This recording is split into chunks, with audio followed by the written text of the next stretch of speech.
I'm sorry to say, boys. It's much more painful to say than to hear out loud, I promise.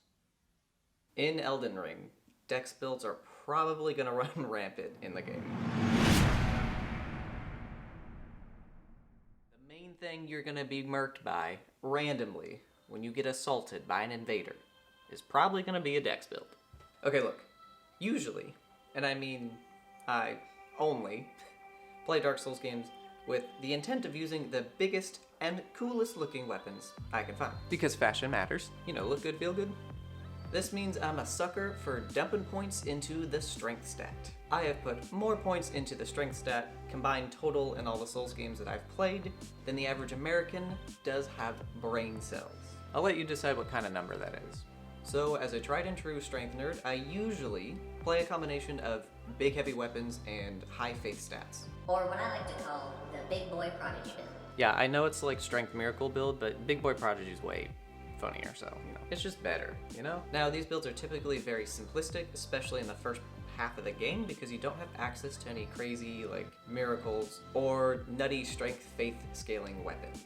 But in Elden Ring, there are these brand new things called Ashes of War. Now, if you don't already know, Ashes of War are a type of new weapon enhancement that you can get for your weapons. They give you different two-handed charged R2 abilities. Some are a series of combos, and others produce a magical element. The most powerful thing about these Ashes of War, though, is their ability to be transferred between different weapons, while also changing the scaling capabilities of the weapon. So a strength weapon, a big weapon, like a giant axe, could become a dex weapon, or a faith-based weapon can become a sorcery scaling weapon, which is insane for weapon customization capabilities and optimizations of builds. For balancing reasons, not every Ash of War can be put on every weapon, which, you know, makes sense. But this does make optimizing your builds a much deeper process. And because of some points I'll go over in a little bit, I do believe that there are going to be way more Ashes of War that are more related to magic than anything that people are just gonna want to use. Whether it's because it's super strong or because it just looks really cool. And the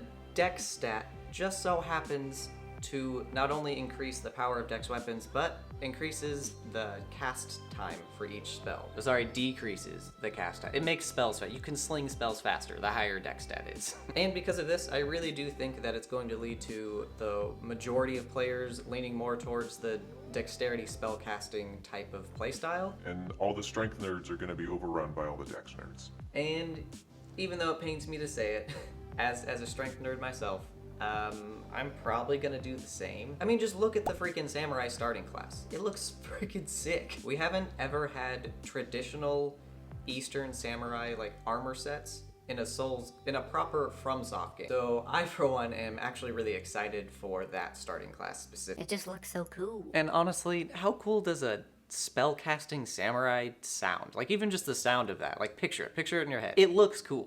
It's just cool, okay? It's freaking sick, dude. There's going to be more spellcasting samurai in Elden Ring than there are brain cells in the average American. Now you might be thinking, Austin, you've already used that joke. And my response to that is, I forgot. Now, in Elden Ring, not only do traditional dex weapons scale up with dexterity, and not only are weapons able to be converted into dex weapons, but really relevant game mechanics like staying on your mount when you get hit and softening fall damage are also scaled off of dexterity. And like I mentioned before, it makes your spells faster too. So dex spellcaster builds are just shaping up to look like a really powerful and fun type of build. Praise the sun, I never thought I'd say that in this lifetime. Now, I don't know if you've noticed yet, but in Elden Ring, magic is freaking bananas, dude. It goes absolutely fruity in this game. I mean, okay, hold on. If you don't know, I'm just gonna go grab some clips real quick. I'll be right back. I'm just gonna go grab some. I'll be right back, promise.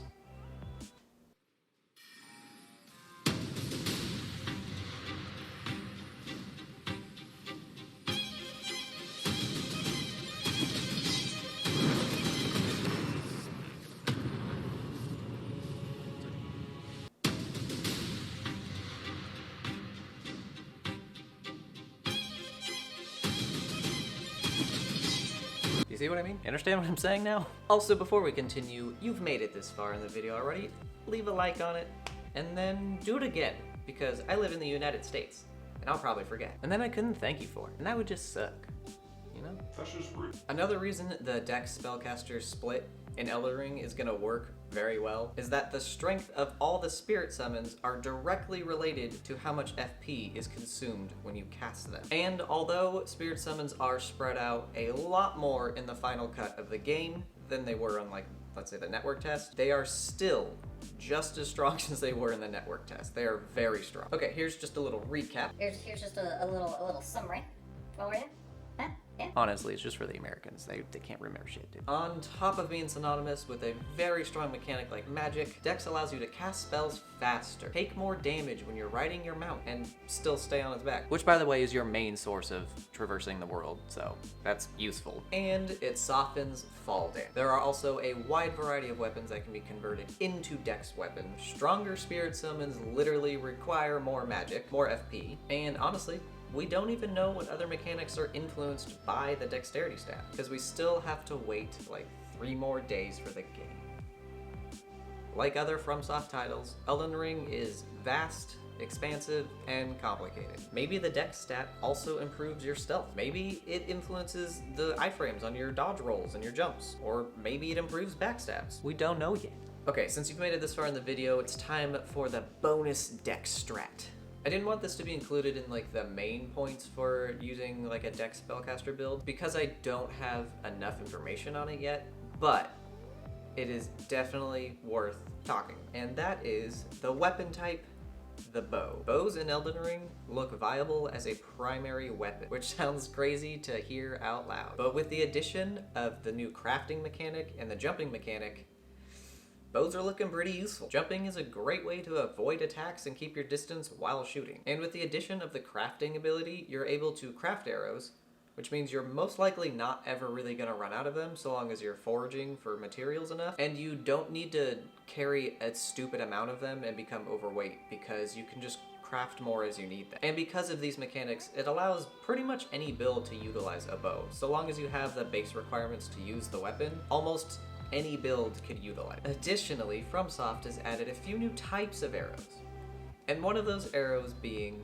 the sleeper arrow, capable of putting down giants and the smaller bosses inside of dungeons. So yeah, even just adding the sleeper arrows to your kit and being able to have that on literally any class you want, bows are going to be pretty strong, and at the very least just worth it to use for most classes.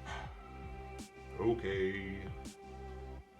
It pains me to say it. It really does. But I really might be trying a Dex spellcaster build in my first playthrough of Elden Ring.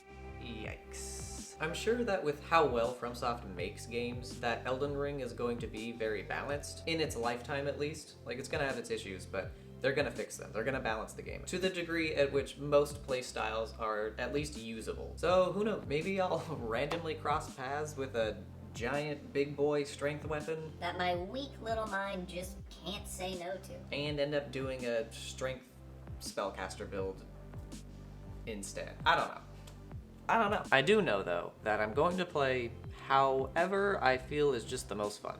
I'm not going to worry about optimizing anything. I'm just going to play and enjoy the new mechanics and enjoy the new experiences and the new weapons and the new discoveries and the new everything. I'm so excited. In any case, this video is not designed to push you or anyone else to play a certain style or to do a certain thing.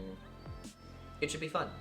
Play how you think is going to be the most fun. This is really just my thoughts on what I think we're going to see a lot of, especially in the beginning to mid, like, paths of the game. At least until people start, like, optimizing their builds to a crazy degree and just only doing the things that make them the strongest, you know? In any case, I think I've talked enough about dirty dexterity and its potential in this game, and at any moment, my tiny American brain will be putting me into a deep transient sleep. Hopefully not by the use of sleeper arrow. Bye-bye!